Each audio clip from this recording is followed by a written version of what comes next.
পড়ালেখা শেষ করে একটা কোম্পানিতে চাকরির ইন্টারভিউ দিছি। চাকরি হবে বলে মনে হয় না, কারণ বর্তমানে ঘুষ মামা খালুরা না থাকলে কোনো চাকরি পাওয়া যায় না। তারপরও আশায় আছি। ইন্টারভিউ দিয়ে এসে মেসে এসে শুয়ে আছি, কিছুই ভালো লাগছে না। এমন সময় সবচেয়ে কাছের বন্ধু জয়ের ফোন। ঘুম ঘুম চোখে ফোনটা রিসিভ করলাম। কিরে, কই তুই? কেন, কি হয়েছে? কিছু না, আমরা যেখানে প্রতিদিন বসে আড্ডা দিই সেখানে চলে আয়। আচ্ছা, তুই একটু অপেক্ষা কর, আমি আসছি। তারপর ফ্রেশ হয়ে রওনা দিলাম। যেতে যেতে বরং আপনাদের আমার পরিচয়টা দিয়ে দেয়া যাক। আমি হলাম অভ্র। দুনিয়াতে আপন বলতে কেউ নেই। আর যার সাথে ফোনে কথা বলছিলাম সে হলো আমার কলেজ জীবনের বন্ধু জয়। এখন আপন বলতে সেই আমার কাছের লোক।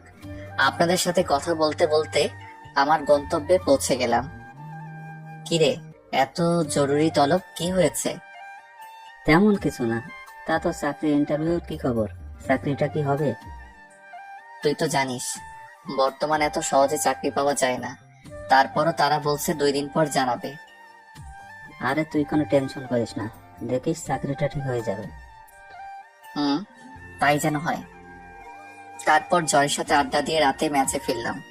2 দিন পর দুপুর বেলায় ম্যাচে শুয়ে আছি, এমন সময় ম্যাচের কেয়ারটেকার এসে একটা চিঠি দিয়ে গেল। চিঠিটা খুলতে দেখলাম 2 দিন আগে যে কোম্পানিতে চাকরির ইন্টারভিউ দিছিলাম চিঠিটা সেখান থেকে এসেছে। চিঠিটা পড়ে দেখলাম চাকরিটা হয়ে গেছে। আমি এটা দেখে সাথে সাথে জয়কে ফোন দিলাম। হ্যালো জয়, কোথায় তুই? কেন, কি হয়েছে? আরে ভাই, ফোনে বলা যাবে না, তুই তাড়াতাড়ি দেখা কর। আচ্ছা, আমি এখনই আসছি। তারপর জয় আসলো। এবার বল, কি এমন কথা যা ফোনে বললি না?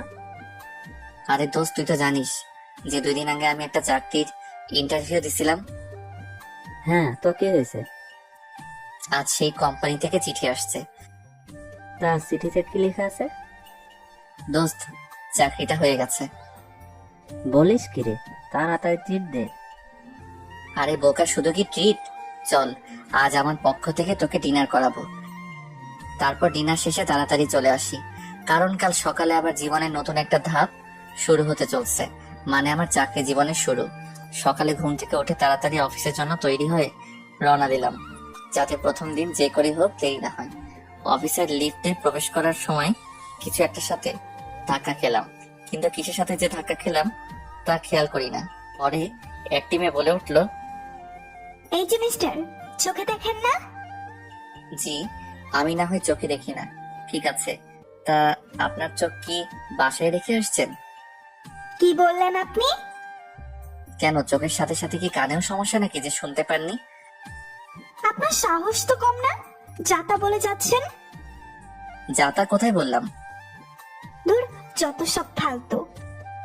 কথাটা বলে চলে গেল। আমিও লিফট থেকে নামতে যাব, তখনই এক ছেলে ডাক দিয়ে বলল, কি ভাই, নতুন মনে হচ্ছে?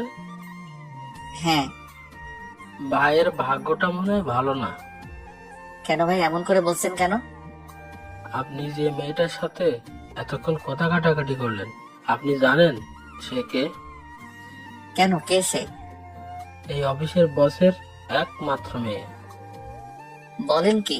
তাহলে তো মনে হয় চাকরিটার হলো না। দেখেন কি আছে কপালে। লোকটার কথা শুনে মনটা খারাপ হয়ে গেল। নিজেকে মারতে ইচ্ছে করছে। কি দরকার ছিল মেয়েটার সাথে কথা কাটাকাটি করার? একটু সরি বললেও তো সব ঠিক হয়ে যেত। এসব কথা ভাবতে ভাবতে বসের কেবিনের দিকে যেতে লাগলাম। কেবিনের সামনে গিয়ে ভয়ে ভয়ে দরজাটা খুলে বললাম, স্যার, আমি কি ভিতরে আসতে পারি? আসুন। তারপর আমি ভিতরে গিয়ে দেখি স্যারের মেয়েও ভিতরে বসে আছে। বসুন। আর তুমি তো নতুন, তাই না? জি স্যার। তা তোমার নামটা জানো কি? অভ্র। চেহারার সাথে নামটাও পুরাই জোকার। কথাটা বলে সে কেবিন থেকে বার হয়ে গেল। ও হচ্ছে আমার মেয়ে রিয়া। ওর কথাই কিছু মনে করো না বাবা, ও একটু এমনই। আসলে মা মরা মেয়েটা আমার আদর যত্নের কমতি রাখিনি, তাই কিছু বলি না। না স্যার, আমি কিছুই মনে করি নাই। মনে মনে আল্লাহকে অসংখ্য ধন্যবাদ দিলাম, কারণ রিয়া স্যারকে কিছুই বলে নাই। রিয়ার নামটা যেমন সুন্দর, রিয়া দেখতে অনেক সুন্দর, শুধু একটু রাগী। তাহলে যাও, তাহলে আজ থেকে কাজে লেগে পড়ো। তারপর স্যারের কেবিন থেকে বের হয়ে গেলাম। ম্যানেজার সাহেব আমাকে একটা কেবিন দেখিয়ে দিলেন। আমি গিয়ে সেখানে বসলাম। এভাবে সময়টা খুব ভালোই কাটছিল। এই ভিতরে ম্যাচ চেঞ্জ করে এখন একটা ফ্ল্যাট পাশে থাকি।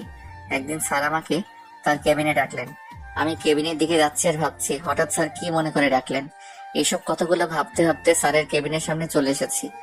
দরজার সামনে গিয়ে আমি বললাম, স্যার আসতে পারি? আরে অভ্র, আসো আসো, ভেতরে এসে বসো। ধন্যবাদ স্যার। আমাকে হঠাৎ করে ডাকলেন কেন স্যার? ও হ্যাঁ, এই নাও। আমার দিকে একটা কার্ড এগিয়ে দিয়ে, এটা কিসের কার্ড স্যার? এটা হচ্ছে আমার একমাত্র মেয়ে রিয়ার বিয়ের কার্ড। তাই অফিসের সবাইকে দাওয়াত দেওয়া হয়েছে, শুধু তুমি বাকি ছিলে। আমি কার্ডটা খুলে পড়তে লাগলাম। বিয়ের বাকি আর মাত্র 2 দিন। পড়া শেষ করে স্যারকে বিদায় জানিয়ে স্যারের কেবিন থেকে চলে আসি। তারপর নিজের কেবিনে এসে জয়কে ফোন দিলাম। রিং হচ্ছে তো হচ্ছে, ফোন রিসিভ করার কোনো কথাই নেই। হ্যালো, কিরে ফোন ধরতে এত দেরি করলি কেন? একটু কাজে ব্যস্ত ছিলাম, এই আর কি। খুব কি ব্যস্ত নাকি? আরে না, বল তুই কেন ফোন দিলিস? আজ বিকেলে একটু দেখা করিস। কেন রে, কিছু হয়েছে নাকি? না রে, তোর সাথে একটু কাজ আছে। আচ্ছা, তাহলে বিকেলে দেখা হচ্ছে। ওকে। বিকেলে জয়ের সাথে দেখা করতে গেলাম। কিরে, তোর আসতে এত দেরি হলো যে?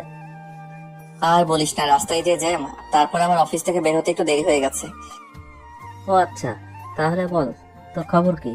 নতুন বাসায় যাওয়ার পর তো তোর সাথে দেখাই হয় না। এই তো চলছে কোন রকম। ওষুধ তোকে যে জন্য ডেকেছি। বল শুনি। তোকে আমার সাথে এক জায়গায় যেতে হবে, তুই কিন্তু না বলতে পারবি না। তা না হয় যাওয়া যাবে, কিন্তু যাবিটা কোথায়? একটা বিয়েতে। কি, তুই আমাকে না জানিয়ে বিয়ে করছিস? আরে কি বলিস এসব? তোকে ছাড়া আমি এসব করবো তুই ভাবলি কি করে? তাহলে কার বিয়েতে যাওয়ার কথা বলছিস?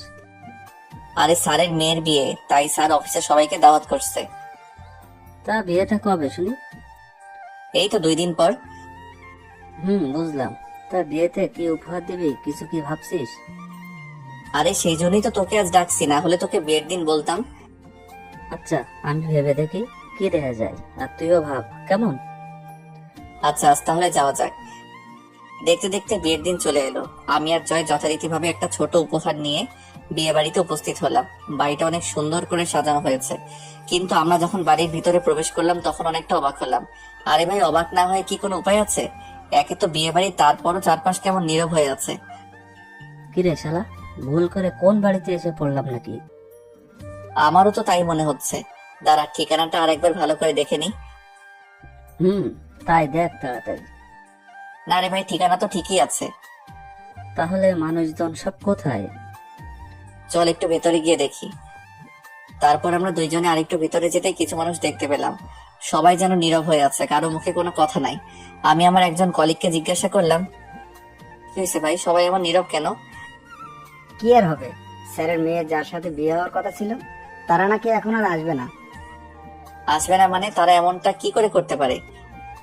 তারা নাকি স্যারের সাথে ব্যবসায়িক শত্রুতার জন্য এমনটা করেছে, শুধুমাত্র প্রতিশোধ নেওয়ার জন্য। এ তো পুরো বাংলা ছায়াছবির মতো কাহিনী। কি বলিস তুই এসব? আমি আমার কলিগকে জিজ্ঞেস করলাম। স্যারকে কোথাও দেখছি না যে, কোথায় সে? এইসব কথা শোনার পর সে অসুস্থ হয়ে পড়েছে, তাই তাকে হাসপাতালে নিয়ে যাওয়া হয়েছে। কোন হাসপাতালে?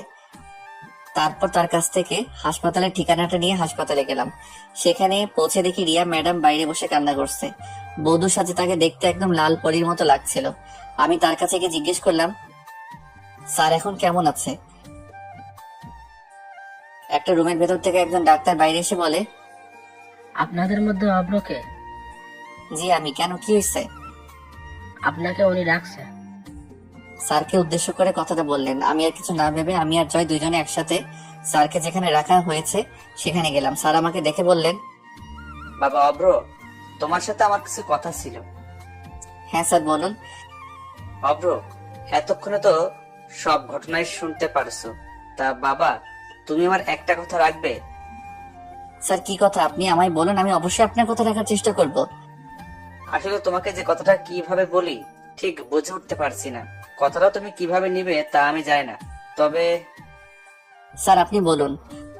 অভ্র, তোমার যদি কোনো সমস্যা না থাকে তুমি তাহলে আমার মেয়েকে বিয়ে করো, অফিসের বস হিসেবে না। একজন বাবা হিসেবে তোমাকে আমি এই কথাটা বলছি। কোনো কথাই বের হচ্ছে না। আসলে স্যারের কথা শুনে আমি কি উত্তর দিব তা আমি বুঝতে পারছি না। স্যার আমার চুপ করে থাকতে দেখে আবারও বললেন, বাবা, এভাবে চুপ করে থেকো না, তুমি একটু ওকে বোঝাও। জয়কে উদ্দেশ্য করে বলল কথাটা। জয় আমাকে একপাশে গিয়ে বলল, দেখ ভাই, তুই তো স্যারের কথাটা মেনে নে। সে এত করে রিকোয়েস্ট করছে, তুই আর না করিস না। আর বিয়ে আজ না হয় কাল তো করতেই হবে, তাই না? তুই তো আমার কোনো কথাই অমান্য করিস না, তাই এই কথাটাও রাখ। কি রে, এত কি ভাবছিস? হ্যাঁ বলে দে। আমি তোমাকে হাত জোর করছি বাবা, তুমি আমাকে ফিরিয়ে দিও না প্লিজ। এ কি করছেন স্যার? আপনি আমার গুরুজন, আপনার কথায় আমি রাজি, কিন্তু কিন্তু কি? রিয়া ম্যাডাম কি রাজি হবে? ও, তুমি চিন্তা করো না, আমার কথা ও কখনো অমান্য করবে না। তারপর স্যার রিয়া ম্যাডামকে ভেতরে ডাকলেন। রিয়া ম্যাডাম তার চোখ মুছতে মুছতে ভেতরে আসলেন। তারপর স্যার তাকে বললেন, রিয়া মা, আমার একটা কথা রাখবে? কি কথা বাবা, বলো। তোমার সব কথাই আমি রাখবো। মারে, তুই অব্রকে বিয়ে কর। দেখ মা, আমার মান সম্মান এখন সব তোর উপর, তুই আর না করিস না, তুই রাজি হয়ে যা। বাবা, তুমি যা ভালো বুঝো তাই করো তাহলে। তোমায় বলেছি না, আমার মেয়ে কখনো আমার কথার অবাধ্য হবে না। তাহলে আজই তোমাদের বিয়ে হবে। যা আপনি ভালো মনে করবেন। তাহলে আমি একটু আসি, তোরা একটু অপেক্ষা কর। তুই আবার কোথায় যাবি এখন? বারে, তোর বিয়ে, তোর ভাবিকে একটু জানাতে হবে না? এই কথা বলে বাইরে চলে গেল জয়। চলো তাহলে বাসায় যাওয়া যাক। আমাদের দুইজনের উদ্দেশ্য করে বলল কথাটা। কিন্তু তোমার শরীর তো ভালো নেই।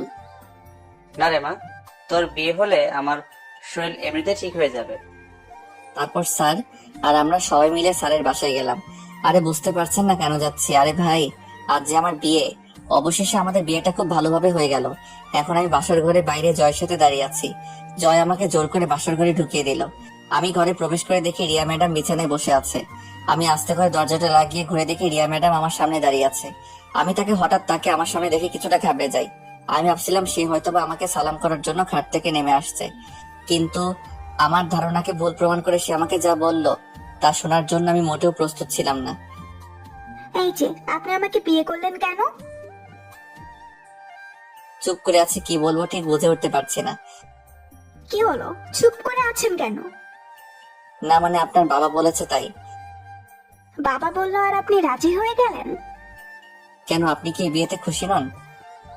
না, তাহলে আপনি বিয়ের জন্য হ্যাঁ বললেন কেন? ওটা তো বাবার মান সম্মানের কথা ভেবে রাজি হয়েছি। আপনি কি করে ভাবলেন যে আমাদের অফিসের একজন সাধারণ কর্মচারীকে আমার স্বামী হিসেবে মানতে পারবো?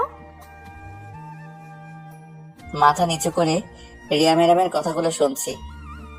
আর হ্যাঁ, খবরদার, যদি কখনো স্ত্রীর অধিকার দেখাতে আসেন তো বুঝতেই পারছেন।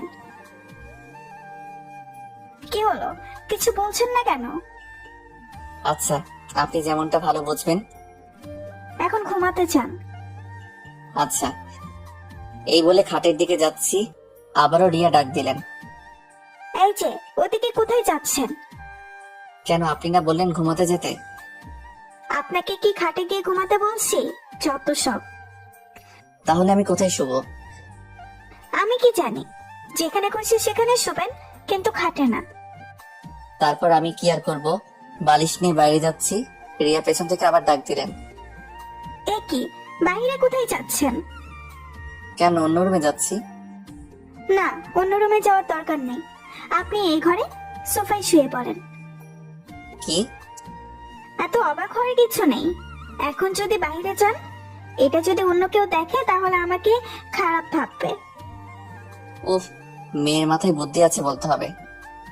আর কিছু বললেন মনে হয় আপনি? না না, কিছু বলি নাই তো। সত্যিই তো? হ্যাঁ সত্যি, আমি কিছুই বলি নাই। তারপর আর কি করার, চুপচাপ সোফায় গিয়ে শুয়ে পড়লাম। একটু পর আমি আবার বললাম, কি হলো, লাইটটা বন্ধ করছেন না কেন? যদি লাইট বন্ধ করলে আপনি খারাপ কিছু করেন? কি, আমাকে দেখে কি আপনার এমন মনে হয়? না, আপনাকে দেখে ঠিক মনে হয় না, তারপরেও তো বলা যায় না কার মনে কি চলে। আমি কিছুটা রাগ করে রুম থেকে বাইর হয়ে চলে যাচ্ছি, তখন আবার রিয়া বলল, এ কি, আবার কোথায় যাচ্ছেন? কেন, আমি এই রুমে থাকলে তো খারাপ কিছু করতে পারি, তাই আমি চলে যাচ্ছি। এই না না, আর বাইরে যেতে হবে না, আমি লাইট বন্ধ করে দিচ্ছি। কিন্তু আবার কিন্তু কি? তাহলে ড্রিম লাইটটা চালিয়ে রাখি। ওকে রাখেন। ধুর, মেজাজটাই খারাপ করে দিল। তারপর সে লাইটটা বন্ধ করলো ঠিকই, কিন্তু ডিম লাইটটা জ্বালিয়ে রাখছে। আমি আর কিছু না বলে ঘুমানোর চেষ্টা করছি, কিন্তু কিছুতেই ঘুম আসছে না। আপনারাই বলুন, সোফায় শুলে কারো ঘুম আসে? তারপরও চেষ্টা করছি। কতই না স্বপ্ন ছিল আজকের এই দিনটাকে নিয়ে। ভেবেছিলাম বাসর ঘর কতই না সুন্দর হয়, আর আজ দেখছি রিয়ার দিকে তাকিয়ে দেখে সে ঘুমিয়ে গেছে। তার মুখটা দেখতে একদম নিষ্পাপ বাচ্চাদের মতো লাগছিল। যতই ওর দিকে তাকিয়ে থাকছি ততই ওর মায়ায় পড়ে যাচ্ছি। ওর মুখের দিকে তাকিয়ে থাকতে থাকতে কখন যে ঘুমিয়ে গেছি মনে নাই। সকালের দিকে শরীরে পানি পড়ছে। আমি ভাবলাম হয়তোবা স্বপ্নের মধ্যে বৃষ্টি পড়ছে, তাই সেদিকে কোনো খেয়ালই দেই নাই। একটু পর যখন আবার পানি দিল তখন বুঝলাম না এটা কোনো স্বপ্ন না কে যেন আমার গায়ে পানি ঢেলে দিছে। ঘুম ঘুম চোখে তাকিয়ে দেখি রিয়া কোমরে হাত দিয়ে দাঁড়িয়ে আছে। তাকে দেখতে তখন খুব সুন্দর লাগছিল, এমনিতেও সুন্দর, তারপর আবার শাড়ি পরেছে। একটু পর রিয়ার কথায় বাস্তবে ফিরে আসলাম। কি হলো, এভাবে তাকিয়ে কি দেখছেন? তোমায় দেখছিলাম। কি? না মানে এত সকালে এই শীতের ভিতর শরীরে পানি দিলেন কেন? এত সকাল মানে ঘড়ির দিকে তাকিয়ে দেখেন একবার। এই রে, এ তো অনেক দেরি হয়ে গেছে রে। যাও তাড়াতাড়ি খাবারের ব্যবস্থা করো, আমার খুব ক্ষুধা লাগছে। যান তাহলে ওইদিকে রান্নাঘরে, রান্না করেন কে? কি, আমি রান্না করব মানে? তাহলে কে রান্না করবে? আমি রান্না করতে পারি না, আপনি গিয়ে রান্না করেন তাড়াতাড়ি। কি, মেয়ে মানুষ হয়ে রান্না করতে পারেন না? দেখুন, এইসব কথা শুনতে চাই না, যান গিয়ে রান্না করেন। এই ছিল কপালে? এই কথাটা বলে রান্না করতেই রান্নাঘরের দিকে যাচ্ছি রান্না করার জন্য। আসলে আগে একা থাকতাম, তাই একটু একটু রান্না করতে পারি। রান্না শেষ করে আমি যখন আসলাম, এসে তো আমি তখন পুরাই অবাক। আমার অবাক হওয়ার কারণ হচ্ছে, আমি যখন রান্নাঘর থেকে বের হলাম তখন দেখি রিয়া টেবিলে বসে বসে খাবার খাচ্ছে। আমি তার কাছে গিয়ে তাকে বললাম, এই আপনি খাবার কোথায় পেলেন? কোনো কিছু না বলে শুধু খাবার খাই। কি হলো, কিছু বলছে না কেন? ভাবি এসেছে খাবার নিয়ে। ভাবি মানে কার ভাবি? আমাদের কথার মাঝে জয়ের বউ মানে আমার ভাবি এসে হাজির। তিনি এসে আমাকে বললেন, কি দেব, বউকে একদিনের ভেতর আমাকে ভুলে গেলে? না মানে থাক, আর মানে করতে হবে না, যাও তুমিও খেতে বসো। আমি আর কিছু না বলে চুপ করে রিয়ার পাশে গিয়ে খেতে বসলাম। ভাবি আপনি কখন আসলেন? আমি তো আসছি অনেক আগে। কেন? না কিছু না, এমনি জিজ্ঞেস করলাম। তারপর আমি রিয়ার দিকে তাকিয়ে দেখি সে মিটমিট করে হাসছে, আর এদিকে আমার রাগ হচ্ছে। ওই ভাবি আসছে, তা আপনি একটিবার আমাকে ডাক দিতে তো পারতেন। রিয়া আমার দিকে কেমন ভাবে তাকালো যেন, কিন্তু কিছুই বললো না। তা দেবর, তুমি রান্নাঘরে কি করছিলে? কি বললো ভাবি, এত সুন্দর একটা বউ পাইছি, তাকে কি করে রান্নাঘরে পাঠাই বলেন, যদি কালো হয়ে যায়? বাবা, একদিনে এত প্রেম? প্রেমের আর দেখছো কি, কেবল তো শুরু। আচ্ছা তোমরা তাহলে খাও, আমি বরং আসি। এই কথা বলে ভাবি চলে গেলেন, আর আমি রিয়ার দিকে তাকিয়ে দেখি কেমন একটা রাগী ভাব নিয়ে আমার দিকে তাকিয়ে আছে। এভাবে তাকিয়ে আছেন কেন? ওই, আমি আপনার কেমনে বউ হই? কেন, আপনার সাথে না আমার কাল বিয়ে হলো? বিয়েটা একটা অ্যাক্সিডেন্ট। আর হ্যাঁ, আপনি ভাবলেন কি করে যে আমার বাবার অফিসের একজন সামান্য কর্মচারীকে স্বামী হিসাবে মেনে নিব? এটা কখনো সম্ভব না। একটু থেমে আবার বলতে শুরু করলো, আর আমরা কিছুদিন একসাথে থাকবো, তারপর আপনাকে আমি ডিভোর্স দিয়ে দেবো, বুঝলেন? কথাগুলো বলে সে রুমে চলে গেল। আর আমি বসে বসে ভাবছি, এই ছিল আমার জীবনে। যখন একা ছিলাম তখন তো খুব ভালো ছিলাম। কথাগুলো ভাবতে ভাবতে নিজের অজান্তেই কখন যে চোখে পানি চলে আসছে তা বুঝতে পারি নাই। সারাদিন আর রিয়ার সামনে যাই নাই। রাতে তার কাছে গিয়ে বললাম, সারাদিন তো কিছু খেলেন না, আসুন এখন কিছু খেয়ে নিন। কে বলছে আমি সারাদিন না খেয়ে আছি? আর আপনার খাওয়া আপনি খেয়ে নেন। আর আপনি? আমি বাইরে থেকে খাবার অর্ডার করছি। আমি আর কিছু না বলে রুম থেকে বের হয়ে আসবো, তখনই পেছন থেকে রিয়ার ডাক দিল, এই যে শুনুন, আমাকে এত কেয়ারলেস দেখাতে আসবেন না, বুঝলেন? আপনাকে আমার সহ্য হয় না। আমি তার কথা শুনে বাইরে চলে গেলাম। কি করব কিছুই ভালো লাগছে না। একটু রাত করে বাসায় ফিরলাম। দরজার কাছেই এসে 2-3 বার কলিং বেল বাজাতে রিয়া এসে দরজা খুলল আর বলল, কি ব্যাপার, এত রাত পর্যন্ত কোথায় ছিলেন? একটু কাজ ছিল। কি এমন কাজ যে রাত পর্যন্ত বাইরে থাকতে হবে? আমি আর কিছু না বলে সোজা রুমে চলে গেলাম। গিয়ে সোফায় শুয়ে পড়লাম। রিয়াও আমার পিছু পিছু আসলো এবং খাটে গিয়ে বসে পড়লো। দুইজনেই নীরব হয়ে আছি। একটু পর নীরবতা ভেঙে আমি বলতে শুরু করলাম, আপনাকে আমি ডিভোর্স দিয়ে দিব। সত্যি? সত্যি। তবে তবে কি? আমাদের 6 মাস একসাথে থাকতে হবে। আপনাকে তো আমি একদমই সহ্য করতে পারছি না, আর আপনি বলছেন 6 মাস একসাথে থাকার কথা। কি করবেন বলুন? কিছু পেতে হলে একটু তো কষ্ট করতে হবে। আর 6 মাসই তো, দেখতে দেখতে চলে যাবে। ঠিক আছে। রাতে দুইজনের ভিতর আর কোনো কথাই হয়নি।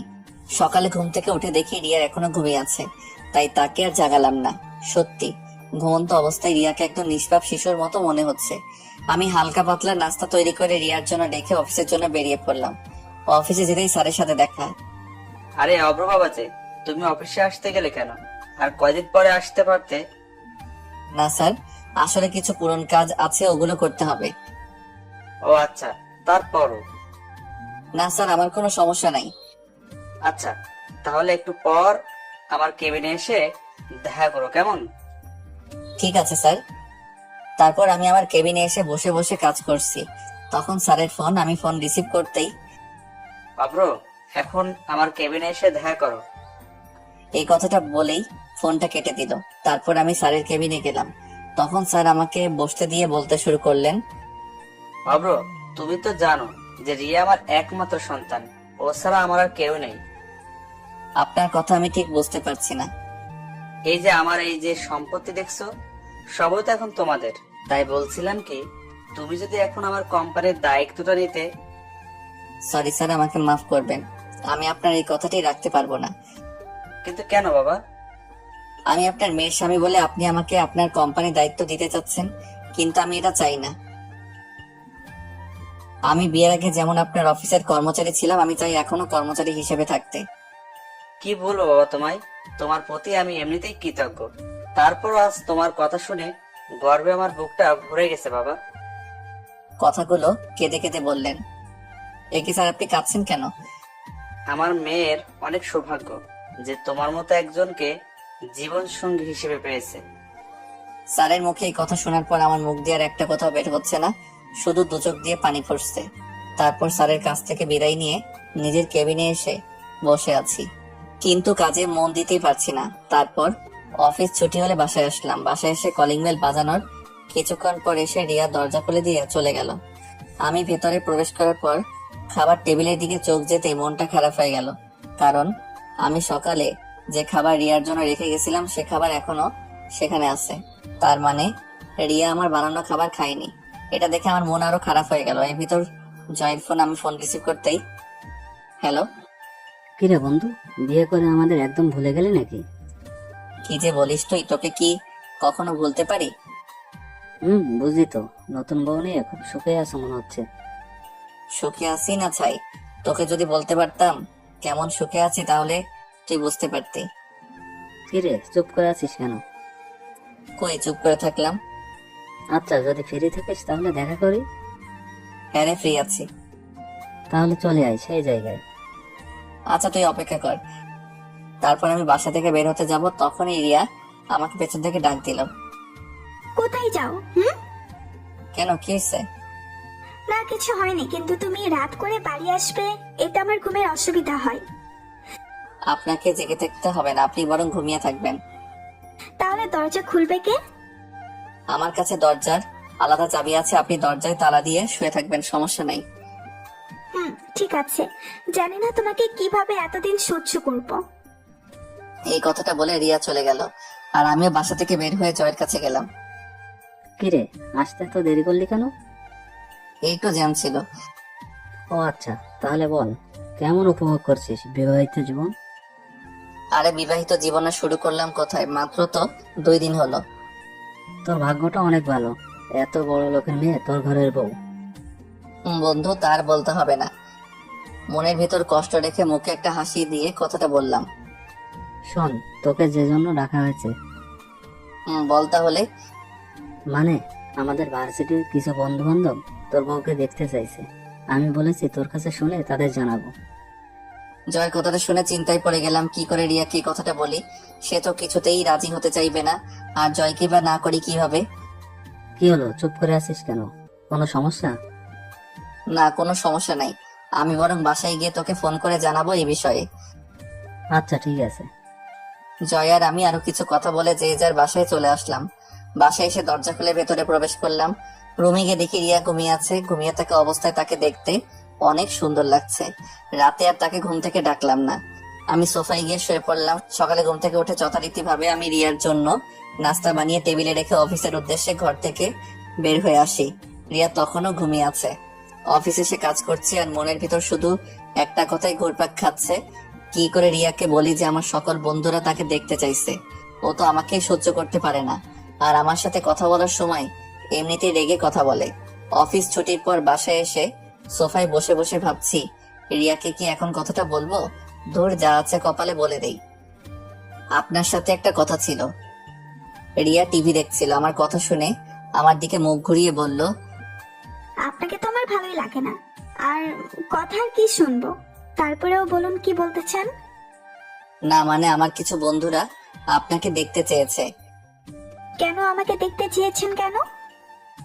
আপনি আমার বউ না, তাই দেখতে চাইছে। ওই, আমি আপনার বউ হই? হ্যাঁ, আপনাকে বলছি আমি আপনাকে স্বামী হিসেবে মানি না, তাহলে আমি আপনার বউ হই কি করে? যত দ্রুত সম্ভব আমাকে ডিভোর্স দিয়ে দিবেন, বুঝলেন? আমি আর কিছু বললাম না। রিয়ার কথাগুলো শুনে নিজের অজান্তেই চোখ দিয়ে এক ফোঁটা পানি চলে এলো। আমি রিয়ার সামনে থেকে চলে গেলাম। বারান্দায় দাঁড়িয়ে আকাশের দিকে তাকিয়ে ভাবছি, কি পাপ করেছিলাম যে যার জন্য আমাকে এত কষ্ট পেতে হচ্ছে। সকালে একটু তাড়াতাড়ি করে অফিসে চলে গেলাম। অফিসের কাজের ফাঁকে পকেটে হাত দিয়ে দেখি মোবাইলে টাকা নেই। মনে হয় সকালে তাড়াতাড়ি বাসা থেকে বের হওয়ার সময় মোবাইলটা ভুল করে বাসায় রেখে আসছি। এর মধ্যে স্যারের কেবিন থেকে ডাক আসলো, তাই স্যারের কাছে গেলাম। কেবিনে প্রবেশ করে দেখি একটি মেয়ে বসে আছে। আমি ভেতরে যেতে স্যার আমাকে বললেন, অভ্র, এনার সাথে পরিচিত হও।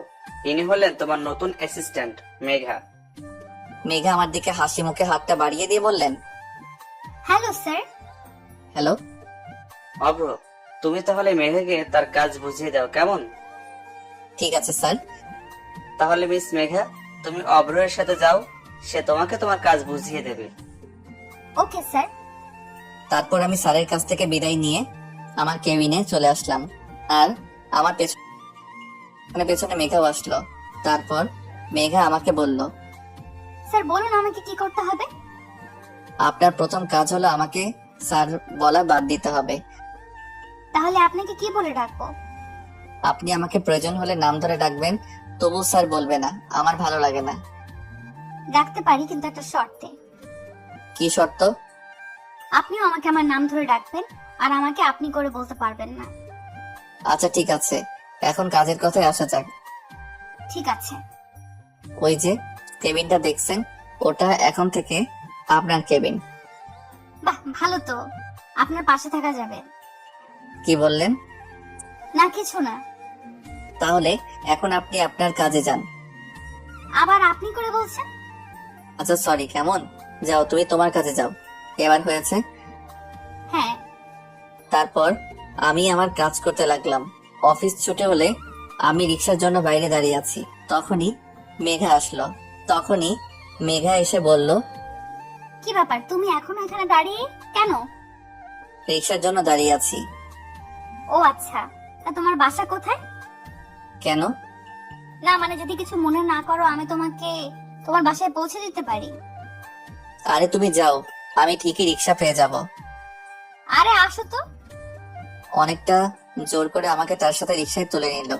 আমিও রিক্সায় উঠে তার থেকে একটু দূরে বসার চেষ্টা করছি, যেন তার শরীরের সাথে টাচ না লাগে। আমার এই কাজ দেখে মেঘা বলল, আপনার কি কোনো সমস্যা আছে? কই না তো। তাহলে এত দূরে সরে বসে আছেন কেন? না ঠিক আছে, আমার কোনো সমস্যা হচ্ছে না। কিন্তু আমার সমস্যা হচ্ছে। কি সমস্যা? তুমি যেখানে বসে আছো, যদি একটি ঝাঁকি লাগে তুমি তো পড়ে যাবে। তখন তো রাস্তার মানুষ ভাববে আমি তোমাকে ধাক্কা দিয়ে ফেলে দিছি। কি হলো, আমার দিকে এগিয়ে বসুন। তারপর আর কি করার, বাধ্য হয়ে তার দিকে এগিয়ে বসা লাগলো। এই মামা, রিক্সা থামাও। কেন রিক্সা থামাতে বলছো? কারণ আমার বাসার কাছে চলে আসছি। ও আচ্ছা, তাহলে বাই, কাল আবার দেখা হবে। এই কথা বলে মেঘা চলে গেল। আর আমি বাসার দিকে যাচ্ছি। বাসায় গিয়ে আমি যা দেখলাম তা দেখে তো আমি পুরাই অবাক। আপনারা হয়তো বা ভাবছেন আমি অবাক হলাম কেন, তাহলে শুনুন আপনাদের বলি। আমি বাসার ভিতর প্রবেশ করতে দেখি আমার সকল বন্ধুরা আমার বাসায় আসছে। এর মধ্যে জয় এসে বলে, কিরে, কেমন সারপ্রাইজ দিলাম? তোরা কখন আসলি? আমরা আসছি তো অনেক আগে। আমি মনে মনে ভাবছি, না জানি রিয়া কি করে। ও তো মনে হয় অনেক রেগে আছে। এখন এদের সামনে ওকে ম্যানেজ করি কিভাবে? আরে সকালে যখন ফোন দিলাম তখন তোর ফোন ভাবি রিসিভ করে, তারপর এইটুকু বলে থেমে যাই। আর আমি বাকি কথাটুকু শোনার জন্য আগ্রহ নিয়ে জিজ্ঞাসা করলাম, তারপর কি বল? আবার থামলি কেন? তারপর ভাবিকে সব খুলে বললাম যে আমাদের বন্ধুরা তাকে দেখতে চায়, আর ভাবিও আমাকে বললো চলে আসতে, তাই সবাইকে নিয়ে চলে আসলাম। জয়ের কথা শুনে আমি আমার কানকে বিশ্বাস করতে পারছি না যে রিয়া ওকে এই কথাগুলো বলেছে। একটু পর দেখলাম নাস্তা হাতে রিয়া আর ভাবি আসছে।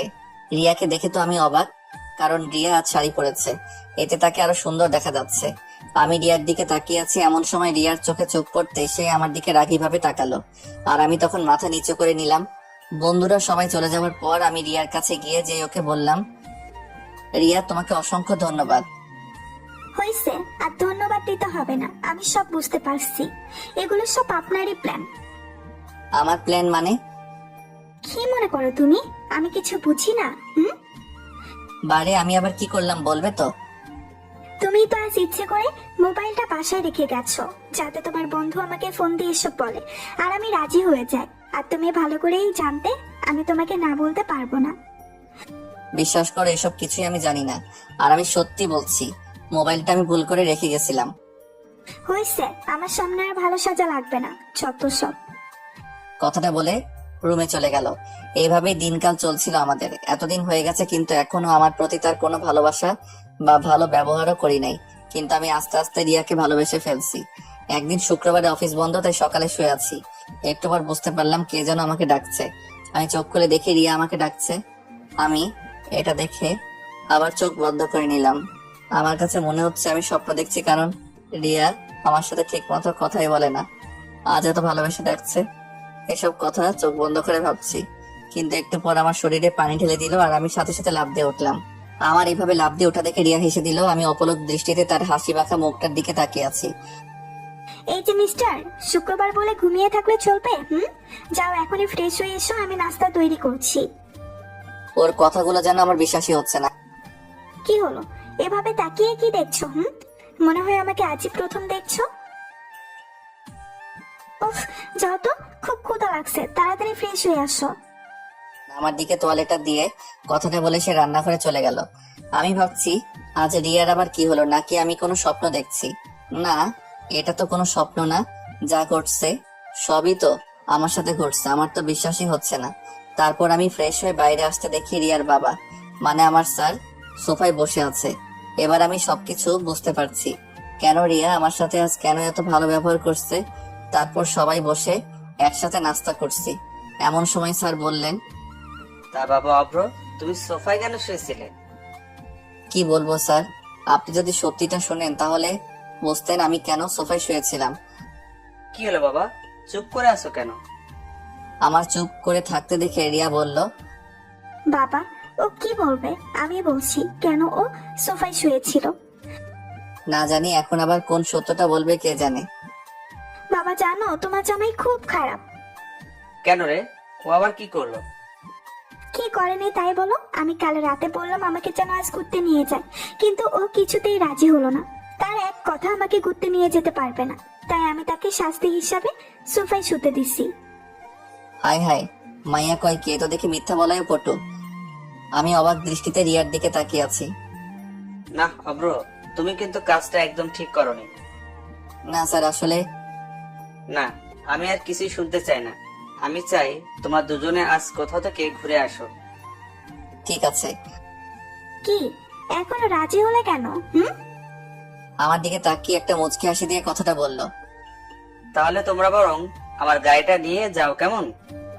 সরি স্যার, মাফ করবেন, আমি আপনার গাড়ি নিয়ে ঘুরতে যেতে পারবো না। কেন গাড়ি নিতে পারবে না? কারণ আমি চাই না যে আমার স্ত্রীকে তার বাবার টাকায় ঘোরাতে। আমার নিজের যতটুকু সামর্থ্য আছে তাই দিয়ে আমি তার সব ইচ্ছা পূরণ করার চেষ্টা করব। অব্র, তোমাকে যতই দেখছি ততই অবাক হচ্ছি আমি। বাবা, ও কিন্তু তোমাকে অপমান করছে। না রে মা, ও তো ঠিক কথাই বলেছে। না বাবা। পুরো কথা বলতে না দিয়ে স্যারের ফোন আসলো, তাই তিনি ফোনে কথা বলছেন। কথা বলা শেষ করে স্যার তাকে বললেন, আমি এখন যাই মা, একটু কাজ আছে। আসি বাবা অব্র, ভালো থেকো তোমরা। তারপর স্যার চলে গেলেন। আর রিয়া আমার কাছে এসে, তুমি আমার বাবাকে অপমান করলে কোন সাহসে? আমি তাকে কোনো অপমান করি নাই। তুমি তো বলবেই ছোট লোক কোথাকার, একটা গাড়ি কেনার ক্ষমতা নাই। আর তাছাড়া তুই কোনোদিন এই গাড়িতে উঠেছিস বলে মনে হয় না। আর তুই কিনা আমার বাবার মুখের উপরে না বলে দিলি। রিয়া, তুমি কিন্তু একটু বেশি বুঝছো। আমি কিন্তু তাকে কোনো অপমান করে কথাগুলো বলি নাই। তুই অপমানের কি বুঝিস? হ্যাঁ, তোর মা বাবাকে যদি কেউ বলতো তাহলে তুই বুঝতি অপমান কাকে বলে। রিয়া আমার, তুমি কিন্তু কিন্তু কি? ও, আমি তো ভুলেই গেছিলাম, তোর তো মা বাবারই ঠিক নাই। রিয়া, জোরে চিৎকার করে উঠে রিয়াকে চড় মারলাম। কি করবো, রাগটাকে আর কন্ট্রোল করতে পারলাম না। কি শুরু করছো? কিছু বলছি না বলে তখন থেকে বাজে কথা বলে যাচ্ছ। নিজেকে কি মনে করো? হ্যাঁ। দেখলাম রিয়ার কোনো কথাই বলছে না, তার দুই চোখ বেয়ে পানি পড়ছে এবং আর কিছু না বলে সোজা রুমে গিয়ে দরজা লাগিয়ে দিছে। তারপর আমিও তাকে কিছু না বলে বাইরে চলে গেলাম। তারপর যখন মাথা একটু ঠান্ডা হলো তখন ভাবতে লাগলাম রিয়া আবার খারাপ কিছু করে না বসে। তাই আমি তাড়াতাড়ি বাসায় গেলাম। বাসার ভেতরে ঢুকে দেখি রুমের দরজা বন্ধ এবং ভিতর থেকে কান্নার আওয়াজ শোনা যাচ্ছে। তার মানে রিয়া এখনো কান্না করছে। আমি দরজার শব্দ করলাম, সাথে সাথে কান্নার আওয়াজ থেমে গেল, কিন্তু দরজা খুললো না। বুঝতে পারলাম সে আমার প্রতি রাগ করে আছে। আমি কয়েকবার ডাকার একটু পর দরজা খোলার শব্দ শুনতে পেলাম। আমি রিয়ার দিকে তাকাতেই সে আবার খাটে গিয়ে শুয়ে পড়লো। তারপর আমি তার কাছে গিয়ে বললাম, আই এম সরি। আসলে তখন ওভাবে তোমার গায়ে হাত তোলা আমার একদম উচিত হয়নি। প্লিজ তুমি আমাকে মাফ করে দাও। তুমি কেন মাপ চাচ্ছ? মাপ তো আমার চাওয়া উচিত। আসলে ভুলটা তো আমার ছিল, তুমি বরং আমাকে মাফ করে দাও। প্লিজ তুমি মাফ চেও না। তারপরেও তুমি আমাকে মাফ করে দাও প্লিজ। আচ্ছা যাও, মাফ করে দিলাম। কিন্তু ম্যাম, আপনি কি আমায় মাফ করছেন? হ্যাঁ, করেছি। না, রিয়ার এই হাসি দেখে ওর প্রেমে পড়ে গেলাম। মেয়েটা হাসলে আসলে অনেক সুন্দর দেখা যায়। তারপর আমি ঘুমাতে গেলাম। শুয়ে শুয়ে ভাবছি রিয়া আমার সাথে এই প্রথম হেসে কথা বললো। এমন করে যদি প্রত্যেক দিন ও কথা বলতো, কিন্তু কি হবে, এভাবে হেসে কথা বলে আর তো কিছুদিন পর ওর সাথে আমার ডিভোর্স হয়ে যাবে। এই কথাটা ভেবেই মনটা খারাপ হয়ে গেল। সকালে ঘুম থেকে উঠে রিয়ার দিকে তাকিয়ে দেখি ওর মুখটা একদম লাল হয়ে আছে। কাল রাতের চরের দাগ এখন স্পষ্ট বোঝা যাচ্ছে। ওর মুখে দাগ দেখে নিজের প্রতি খুব রাগ হলো। ইচ্ছা করছে ওর মুখটা আলতো করে ছুঁয়ে দিই, কিন্তু তা করা যাবে না। যদি ওর মুখে হাত দেওয়ার সময়ও জেগে যায় তাহলে তো খুব রেগে যাবে। এই অফিসে দেরি হয়ে যাচ্ছে, এখন আর নাস্তা বানানোর সময় নাই, তাই তৈরি হয়ে বেরিয়ে পড়লাম। আমি আমার কেবিনে বসে কাজ করছি, এমন সময় মেঘা এসে, আসতে পারি? আরে তোমরা আসার জন্য আবার পারমিশন লাগে নাকি? আসো। এরপর মেঘা ভিতরে এসে আমায় বলে, চলুন বাইরে যাই। এখন বাইরে? হ্যাঁ। না, আপনি যান, আমার কাজ আছে। তাহলে চলুন অফিসের ক্যান্টিন থেকে ঘুরে আসি। তা যাওয়া যায়। আমারও সকালে তাড়াতাড়ি কারণে নাস্তা করা হয় নাই। আমি জানি তো। তুমি কি করে জানো? আপনার মুখ দেখে বোঝা যাচ্ছে। ও তাই নাকি? এত কথা না বলে চলো তো। তারপর আমি আর মেঘা দুইজনে নাস্তা করতে চলে গেলাম। নাস্তা করার এক পর্যায়ে মেঘা বলল, আচ্ছা অব্র, আমি দেখতে কেমন? কি হলো, বলছো না যে? কি বলবো? উফ, যা জানতে চাইছে তাই বলো। সত্যি কথা বলতে তুমি দেখতে খুবই সুন্দর। সত্যি? আরে হ্যাঁ। নাস্তা শেষে আমি আবার আমার কাজ করছি। অফিস ছুটি হওয়ার পর আমি সোজা আমার বাসায় চলে আসি। কলিং বেল দিতেই বরাবরের মতো রিয়া এসে দরজা খুলে দিয়ে চলে গেল। তারপর আমি ফ্রেশ হয়ে বাইরে বের হতে রিয়া আমার দিকে অগ্নি দৃষ্টিতে তাকিয়ে আছে। আর তার এইভাবে তাকিয়ে থাকা দেখে আমি মনে মনে ভাবতে লাগলাম, আমি তো আজ এমন কোনো কাজ করি নাই যে রিয়া আমার প্রতি এভাবে রেগে থাকবে। তারপরও আমি ভয়ে ভয়ে জিজ্ঞাসা করলাম, ওভাবে আমার দিকে তাকিয়ে আছো কেন? কেন তাকিয়ে আছি তুমি বুঝতে পারছো না? না। বাসায় যে তুমি ছাড়া অন্য একজন মানুষ থাকে তুমি জানো না? অন্য কে থাকে আবার? কি, অন্য কেউ থাকে না? তাহলে আমি কে? বারে, তুমি অন্য একজন হবে কেন? এটা তো তোমারও বাসা, তাই না? তুমি তো আমাকে অন্য একজন মনে করো। আমি যেই বাসাতে থাকি সেটাও তুমি ভুলে গেছো?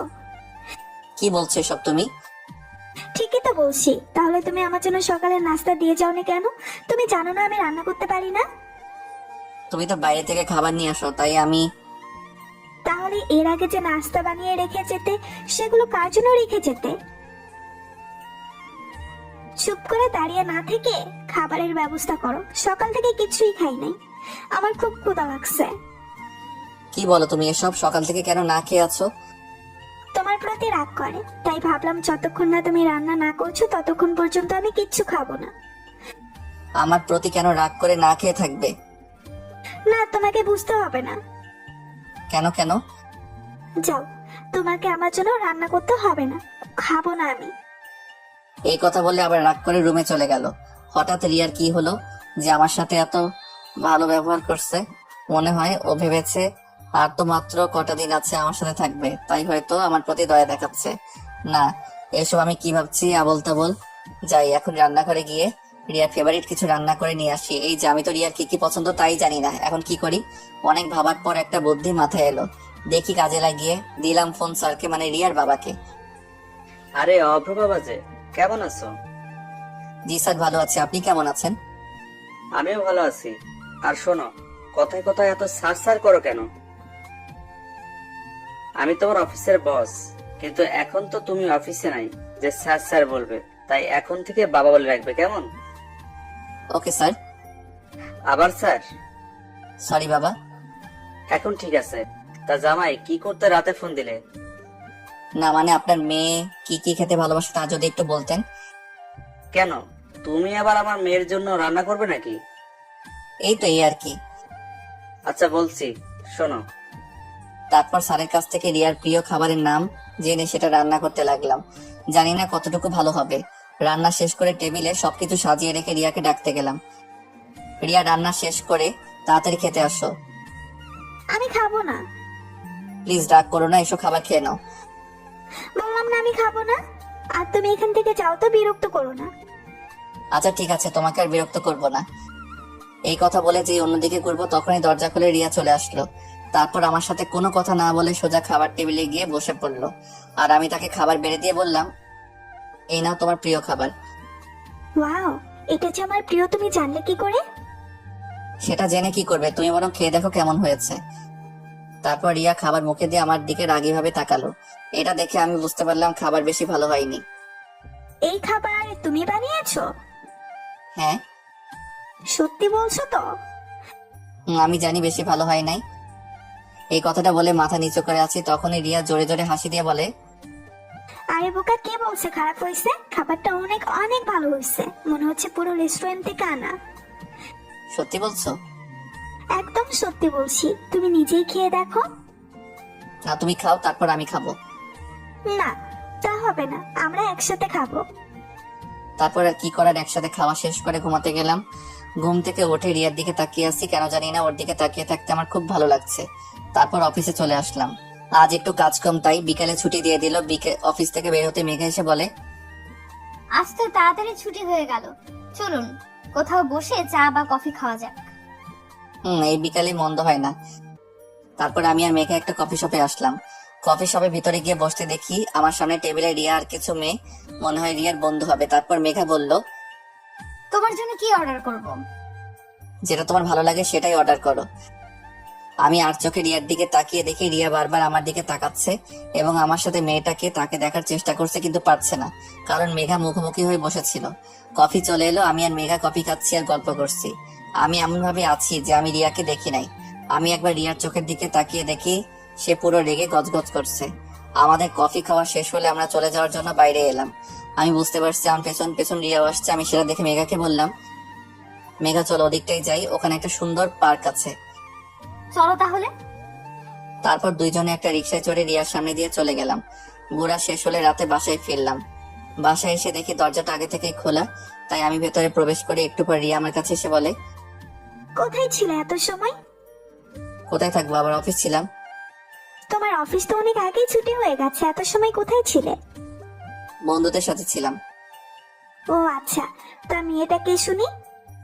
কোন মেয়ে? এই যে যার সাথে কফি শপে এত হাসাহাসি করে কথা বলছো।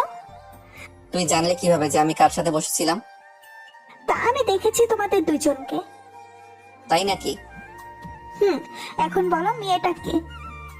আমার ফ্রেন্ড বলতে পারো। তোমার ফ্রেন্ড হলে সেদিন আসলো না যে? এই তো কিছুদিন হলো ওর সাথে পরিচয়টা। ছি, তোমার লজ্জা করে না? ঘরে বউ থাকতে তুমি। ওয়েট, বউ মানে কি তোমার কথা বলছো? তার কার কথা বলবো শুনি? তোমার সাথে তো আর কয়েকদিন পর ডিভোর্স হয়ে যাবে, আর তাছাড়া তুমি তো আমাকে দুই চোখে দেখতে পারো না। দেখলাম রিয়া আমার কথাগুলো শুনে কিছুটা চুপ হয়ে গেল, তারপর আবার বলল, ডিভোর্স তো এখনো হয়নি, যতদিন না হয় ততদিন তো আমিই তোমার বউ। কথাটা বলার সময় দেখলাম ওর চোখের কোণে পানি। তবে কি রিয়াও আমাকে ভালোবাসতে শুরু করেছে? কথাটা ভেবেই নিজের অজান্তে মুখে হাসি ফুটে উঠলো। পরের দিন দুপুরে অফিসে বসে কাজের ব্যাপারে মেঘার সাথে কথা বলছি, এমন সময় দেখে রিয়া আসলো। ও ভেতরে এসে মেঘাকে দেখে আমার দিকে রাগী ভাব নিয়ে তাকিয়ে আছে। তারপর আমি মেঘাকে বললাম, তুমি এখন যাও, আমি তোমাকে পরে ডেকে নেব। মেঘা চলে যাওয়ার পর আমি রিয়াকে বললাম, তুমি হঠাৎ এখানে? কেন আসতে পারি না? না, তা পারবে না কেন? এটা তো তোমারই অফিস। আমি না আসলে হয়তো বা ভালোই হতো। কেন? এই যে তোমাদের কথা বলার সমস্যা করলাম। তো অবশ্যই ঠিক। কি বললে তুমি? ওই কিছু না তো। না, তুমি কিছু একটা তো বলছো। আরে না, কিছুই বলি নাই। আমি দেখলাম রিয়ার হাতে টিফিন বাটি, তাই আমি তাকে বললাম, হাতে কি, ওটা আমার জন্য আনছো? এনেছিলাম একজনের জন্য, কিন্তু সে তো খুব ভালোই আছে। কথাটা বলে রিয়া চলে গেল। আমি পেছন থেকে এত ডাকার পরও শুনলো না, চলে গেল। তারপর আমি কেবিনে বসে আছি, এমন সময় মেঘা এসে বলে, অভ্র, মেয়েটা কে? কেন, তুমি জানো না? জানলে তোমায় জিজ্ঞেস করতাম নাকি? ও হচ্ছে আমাদের অফিসের বসের মেয়ে, আর আমার স্ত্রী। কি, তোমার স্ত্রী? হ্যাঁ। কই, আগে তো বলো নাই কখনো। তুমিও তো জানতে চাও নাই। ও আচ্ছা। কি ব্যাপার, তোমার চোখে পানি কেন? কই পানি? বলে নিজের হাত দিয়ে চোখটা মুছলো। আমি দেখতে পাচ্ছি তোমার চোখে পানি। মনে হয় চোখে কিছু পড়েছে। কই দেখি তো। না, তোমাকে দেখতে হবে না। বলে সে চলে গেল। অফিস ছুটি হওয়ার পর কোথাও মেঘাকে দেখলাম না। তারপর আমি বাসায় চলে আসি। বাসায় এসে ফ্রেশ হয়ে রান্না করতে যাব, তখনই রিয়া এসে বলে, তোমাকে আজ রান্না করা লাগবে না। তাহলে রাতে খাবো কি? আজ আমি রান্না করছি। কি বলো তুমি? রান্না করা শিখলে কবে? রান্না করতে পারি না, তবে রান্না করার চেষ্টা করছি। সেগুলো কি খাওয়ার মতো হয়েছে? যাও, তোমাকে খাওয়া লাগবে না। আরে আরে, দেখো আবার রাগ করে। দাও, তাড়াতাড়ি খেতে দাও, খুব ক্ষুধা লাগছে। রিয়া মুখে হাসি নিয়ে খাবার বেড়ে দিল। আমি খাবার মুখে দিয়ে দেখি একটা খাবারেও লবণ হয়নি এবং খুব ঝাল হয়েছে। কেমন হয়েছে? খুব ভালো হয়েছে। তুমি এত ভালো রান্না করতে পারো, তাহলে আগে কেন রান্না করো নাই? সত্যি বলছো তুমি? হ্যাঁ। তারপর রিয়া নিজে খেতে বসলো। এই কি করছো তুমি? কেন, আমি খাবো না? না, এগুলো তো আমার জন্য রান্না করছো, তাই আমি খাবো। বারে, প্রথমবার রান্না করলাম, খেয়ে দেখতে হবে না কেমন হয়েছে? তারপর আর কি করার, সে খেতে বসলো। খাবার প্রথমে মুখে দিতেই ফেলে দিয়ে পানি পানি বলে চিৎকার করতে লাগলো। আমি তাকে পানি ধরে দিলাম।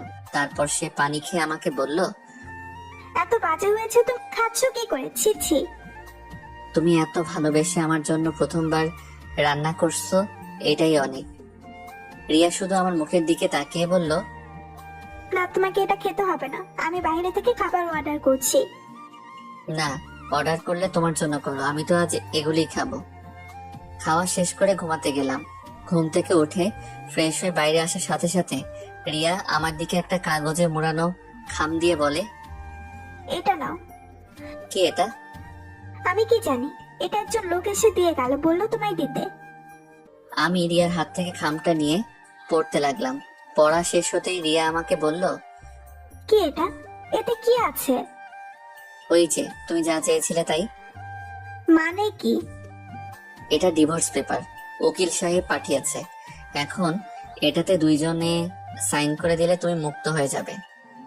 কথাটা শুনে রিয়ার মুখটা ফ্যাকাশে হয়ে গেল। এই নাও, আমি সাইন করে দিছি, এখন তুমি সাইন করে দিলেই হয়। কথাগুলো বলে আমি অফিসে চলে আসি। একটু পর ফোনটা বেজে উঠলো। ফোনের দিকে তাকিয়ে দেখি স্যার ফোন করছে। হ্যালো। অভ্র, তুমি এখনই হাসপাতালে চলে আসো। কেন স্যার, কি হয়েছে? রিয়া, রিয়া। বলুন না, রিয়ার কি হয়েছে? ও ঠিক আছে তো? বাবা, রিয়া সুসাইড করেছে। কথাটা শুনে আমার পায়ের নিচ থেকে যেন মাটি সরে গেল। তাই আর এক মুহূর্ত দেরি না করে তাড়াতাড়ি বেরিয়ে পড়লাম হাসপাতালের উদ্দেশ্যে। হাসপাতালে গিয়ে স্যারকে বললাম, স্যার রিয়া কোথায়? বলুন না, রিয়া কোথায়? অপারেশন থিয়েটারে। জানি না মেয়েটা কেন এমন পাগলামো করলো। সকালে হঠাৎ বাসায় গিয়ে সোজা নিজের রুমে চলে গেল। আমি পেছন থেকে ডাকার পর একটি বারও আমার ডাক শুনলো না। পরে আমি ঘরে গিয়ে দেখি সে বিষ খেয়েছে। কথাটা বলে কান্না করতে লাগলো। তারপর আবার বলল, তোমার সাথে কিছু হয়েছে? আসলে পুরো কথাটা আর বলতে পারলাম না। এর মধ্যে ডাক্তার চলে এলো। আমি তাড়াতাড়ি ডাক্তারের কাছে গিয়ে জিজ্ঞাসা করলাম, ডাক্তার ঠিক আছে তো? দেখুন, রোগী এখন ঠিক আছে, একটু পর ওনাকে বেডে দেয়া হবে। ডাক্তার, আমি কি ওর সাথে দেখা করতে পারি? যান, কিন্তু প্লিজ ডাক্তার। আচ্ছা যান তাহলে। তারপর আমি ভেতরে গিয়ে দেখি রিয়া ঘুমিয়ে আছে। ওকে দেখতে একদম বাচ্চাদের মতো লাগছে। আমি গিয়ে ওর মাথার কাছে বসে আছি। একটু পর রিয়া আস্তে আস্তে চোখ খুললো। তারপর আমি তাকে বললাম, কি ব্যাপার, এমন পাগলামো কেন করছো তুমি? কি করব বলো? তোমাকে যদি না পাই তাহলে এই জীবন রেখে কি লাভ বলো? তোমার সাথে যে খারাপ ব্যবহার করেছি, এতে করে তুমি আমাকে কখনো মেনে নিতে পারবে না। তাই বলে তুমি সুইসাইড করবে? কেন বাঁচালে আমাকে? আমি মরে গেলেই তো ভালো হতো। ঠাস করে রিয়ার গালে চড় মারলাম। তুমি আমাকে মারলে? মেরেছি, বেশ করেছে। আমার বউকে আমি মারছি, আর একবার যদি মরার কথা মুখে আনো তাহলে আবার মারবো বলে দিলাম। ভালোবেসে ফেলছি গো তোমায়। এই কয়দিন তোমায় অনেক ভালোবেসে ফেলছি। কথাগুলো আমাকে জড়িয়ে ধরে কেঁদে কেঁদে বলতে লাগলো। আমিও তাকে জড়িয়ে ধরে কেঁদে কেঁদে বললাম, আসলে এটা কোনো দুঃখের কান্না নয়, এটা হচ্ছে আনন্দের কান্না। আমিও যে তোমায় অনেক ভালোবাসি। যেদিন তোমায় প্রথম দেখেছি সেদিন থেকে তোমায় ভালোবেসে ফেলছি। তাহলে ডিভোর্স পেপারে সই করলে কেন? ওটা তো ডিভোর্স পেপার ছিল না। তাহলে? তুমি ভুলে গেছো আজ তোমার জন্মদিন। ওটাতে তোমার জন্মদিনের শুভেচ্ছা কার্ড ছিল, আর তুমি সেটাকে ডিভোর্স পেপার ভেবে সুইসাইড করতে গেছো। তবে রে দুষ্টু, দেখাচ্ছি তোমায় মজা। আরে আরে কি করো, ডাক্তার তোমাকে নড়তে বারণ করছে। তারপর আমি রিয়াকে জড়িয়ে ধরে কপালে ভালোবাসার স্পর্শ এঁকে দিলাম। এর মধ্যে স্যার এসে, আমি কি আসতে পারি? না, এখন কারো আসা যাবে না। আমায় জড়িয়ে ধরে কথাগুলো বলল। এই ভাগ্নি, কি করো, ছাড়ো বলছি। স্যার দেখছে তো। দেখলে দেখুক, আমার স্বামীকে আমি জড়িয়ে ধরছি। ওকে, থাকো তোমরা। 2 দিন পর রিয়াকে নিয়ে বাসায় ফিরলাম। রাতে রিয়াকে বললাম, আমি কি সোফায় শুবো? কি বলো তুমি? সোফায় শুতে চাও? এখনো দাঁড়াও তাহলে। এই বলে আমাকে দৌড়ানি দিল। আমি দৌড় দিয়ে খাটে শুয়ে পড়লাম। রিয়াও আমার বুকে এসে শুয়ে পড়লো। তারপর আমি বললাম, আচ্ছা আমাদের তো বাসরাত হয়নি, চলো না আজ আমরা বাসরাত উদযাপন করি। যাও দুষ্টু কোথাকার। এই বলে লজ্জায় তার মুখটা আমার বুকে সাথে চেপে ধরলো। তারপর আমরা দুইজন মিলে হারিয়ে গেলাম ভালোবাসার অতলে। সকালে রিয়ার ডাকে ঘুম ভাঙলো। দেখলাম সে গোসল করে এসে আয়নার সামনে দাঁড়িয়ে তার চুল শুকাচ্ছে। আমি পেছন থেকে তাকে জড়িয়ে ধরলাম। তাই কি করছো? ছাড়ো বলছি। না, ছাড়তে মন চাইছে না। অফিস নেই আজকে? আজ যেতে মন চাইছে না, মন চাইছে সারাদিন তোমাকে এভাবে জড়িয়ে ধরে থাকি। তা বললে তো হবে না, যাও গিয়ে ফ্রেশ হও, আমি নাস্তা দিচ্ছি। তারপর আর কি করার, ফ্রেশ হতে চলে গেলাম। ফ্রেশ হয়ে এসে নাস্তা করে অফিসে যাওয়ার জন্য বের হতেই রিয়া বলল, এই শোনো, আজ একটু তাড়াতাড়ি ফিরবে কেমন? ওকে মহারানী। এই বলে রিয়ার কপালে ভালোবাসার স্পর্শ এঁকে দিলাম। অফিসে এসে যা শুনতে পাই তার জন্য আমি মোটেও প্রস্তুত ছিলাম না। মেঘা নাকি চাকরি ছেড়ে দিছে। কথা শুনে খুব অবাক হলাম। হঠাৎ কি এমন হলো যার জন্য সে চাকরি ছেড়ে চলে গেছে? এই কথাগুলো ভাবছি, আর এমন সময় দেখলাম মেঘা আমার কেবিনের দিকে আসছে। মেঘা, আমি সব কি শুনছি? তুমি নাকি চাকরি ছেড়ে চলে যাচ্ছ? যা শুনেছেন সত্যি শুনেছেন। এসবের মানে কি? হঠাৎ করে চাকরিটা ছেড়ে দিচ্ছ কেন? আপনার জন্য। আমার জন্য মানে কি বলছো এসব তুমি? জানেন আমার বাবাকে? আমি কি করে তোমার বাবাকে চিনবো? আমি তো তাকে দেখি নাই। আমার বাবা হচ্ছে এদেশের একজন স্বনামধন্য ব্যবসায়ী। নাম শুনেছেন? হ্যাঁ, তা শুনবো না কেন? তাছাড়া অফিসের একটা কাজে আমার সাথে তার ভালো পরিচয়ও আছে। তার মানে তুমি স্যারের মেয়ে? হ্যাঁ, আপনি ঠিকই ধরেছেন, আমি তার একমাত্র মেয়ে। তাহলে তুমি এই অফিসে চাকরি করছো কেন? শুধু তোমার জন্য। আমার জন্য কেন? তুমি যেদিন প্রথম আমাদের অফিসে গিয়েছিলে সেদিনই আমি তোমাকে দেখি, এবং সেদিন প্রথম দেখাতেই তোমাকে আমার ভালো লাগে, আর এই ভালো লাগা থেকেই আস্তে আস্তে তোমাকে ভালোবেসে ফেলি। এইটুকু বলে থেমে গেল আর কথাগুলো কেঁদে কেঁদে বলছে। তারপর আবার বলতে শুরু করলো, শুধু তোমার একটি নজর দেখার জন্য তোমার ভালোবাসার টানে এই অফিসে তোমার সহকারী পদে চাকরি নিই। কিন্তু আমি জানতাম না যে আমার ভালোবাসার মানুষটি আগে থেকে অন্য কারো হয়ে আছে। যখন জানলাম তখন নিজেকে শেষ করে দিতে চেয়েছিলাম। যাকে ভালোবাসি তাকে পাবো না যখন, তখন বেঁচে থেকে আর কি লাভ বলো? পরে ভাবলাম আমার ভালোবাসাটা না হয় তোমার আর রিয়ার মাঝেই বেঁচে থাক। কথাগুলো বলেই আমাকে জড়িয়ে ধরলো। আমি এখন কি করব কিছুই বুঝতে পারছি না। ভালোবাসি অভ্র, তোমাকে অনেক ভালোবাসি। তোমাকে ছাড়া যে আমি একটা মুহূর্তও থাকতে পারবো না। আমি তোমার সাথে থাকলে আমি আর নিজেকে ধরে রাখতে পারবো না। তাই আমি এখান থেকে চলে যাচ্ছি। জানি তোমাকে ছাড়া থাকতে কষ্ট হবে, তবুও চেষ্টা করব তোমাকে ছাড়া বেঁচে থাকার। কথাগুলো আমাকে জড়িয়ে ধরে বলছিল, পরে আমাকে ছেড়ে দিয়ে বলে, আর একটা কথা, আমি যদি তোমার মনে কোনো কষ্ট দিয়ে থাকি তাহলে আমাকে মাফ করে দিও, আর ভালো থেকো। কথাটা বলে কাঁদতে কাঁদতে চলে গেল আমার কেবিন থেকে। আর আমি সেখানেই দাঁড়িয়ে আছি। জানি না কখন নিজের অজান্তে চোখে পানি চলে এসেছে। একটু পর রিয়ার ডাকে বাস্তবে ফিরে আসি। কি হয়েছে তোমার? সেই কখন থেকে ডাকছি, কোনো সাড়া নেই তোমার। ও তুমি, তা কখন এলে? এই মাত্রই আসলাম। ও, কেমন ভাবছিলে যে আমি কখন আসছি তাও বুঝতে পারো নাই? না তেমন কিছু না। তা তুমি হঠাৎ কি মনে করে অফিসে আসলে যে? কেন, আমার আসতে পারুন নাকি? তা হবে কেন? তারপরও আমাকে সম্পূর্ণ কথা বলতে না দিয়ে রিয়া বলল, আমি আসছি আমার মহারাজকে দুপুরের খাবার খাওয়াতে। তাই নাকি? তাহলে তাড়াতাড়ি করো, খুব ক্ষুধা লাগছে। আমি নিজের হাতে তোমার জন্য তৈরি করছি। কি খাওয়ার মতো তৈরি করছো তো, নাকি আগের দিনের মতো? কথাটা শুনে রিয়ার মুখ থেকে মুহূর্তেই হাসি চলে গেল। তারপর আমি তাকে বললাম, কি হলো, খাবার কি দিবে নাকি এমন ভাবে দাঁড়িয়ে থাকবে? তারপর রিয়া আস্তে আস্তে আমাকে খাবারগুলো দিল। আর আমার মুখের দিকে কেমন হয়েছে তা জানার জন্য আগ্রহ নিয়ে তাকিয়ে আছে। আমি খাবারটা মুখে দিয়ে দেখলাম, না, আজ খাবারটা অনেক ভালো হয়েছে, যা আপনাদের লিখে বোঝাতে পারবো না। তারপর আমার মনের মাঝে একটু দুষ্টামি করার কথা মাথায় আসলো। তাই আমি রিয়াকে বললাম, এটা কি রান্না করছো তুমি? এটা কোনো মানুষ খেতে পারে? দেখি আমার কাছে আসো তো। আমার কাছে আসতেই রিয়ার গালে একটা কিস করলাম। এটা কি হলো? কেন, তুমি বুঝতে পারো নাই? তুমি আমাকে কিস করলে কেন? বারে, তুমি আমার জন্য এত ভালো রান্না করে আনছো, সেই পুরস্কার হিসেবে কিছু তো তোমাকে দিতে হয়, তাই দিলাম আর কি। তাহলে তুমি প্রথমে বললে কেন যে ভালো হয়নি? ওটা তো তোমাকে রাগানোর জন্য বলেছিলাম। তবে রে, যাও, তোমার সাথে আর কোনো কথাই বলবো না। এই রে, মনে হয় বউটা আবার অভিমান করছে। এখন কি করি? তাই বললাম, আমার পাগলিটা কি রাগ করছে? আমি কারো পাগলি না। কে বলছে? তুমি তো শুধু আমারই পাগলি। বললাম তো না। আচ্ছা যাও, তোমার আমার সাথে কথা বলা লাগবে না। তুমি আমার সাথে কথা না বললে আমিও কিছু খাবো না। না খেলে নাই। আচ্ছা ঠিক আছে। কথাটা বলে যে উঠতে যাব, তখনই রিয়া আমার হাতটা ধরে বলে, এই, কোথায় যাও? হ্যাঁ, চুপ করে বসো এখানে। না আমি খাবো না। তুই খাবি না তো তোর শ্বশুর খাবে। ভালো তো, তাহলে তাকেই ডেকে এনে খাওয়াও। আমাদের কথার মাঝে রিয়ার বাবা মানে স্যার এসে হাজির। কাকে ডেকে আনার কথা বলা বলি হচ্ছে? এই তো রিয়া নিজের হাতে রান্না করে আনছে, তো তাই আপনাকেই ডেকে আনার কথা বলা হচ্ছিল। বলো কি, রিয়া মা আবার রান্নাও করতে পারে? হ্যাঁ। তাহলে তো খেতেই হবে। বাবা, তুমিও বসো, আমি তোমাকে খাবার দিচ্ছি।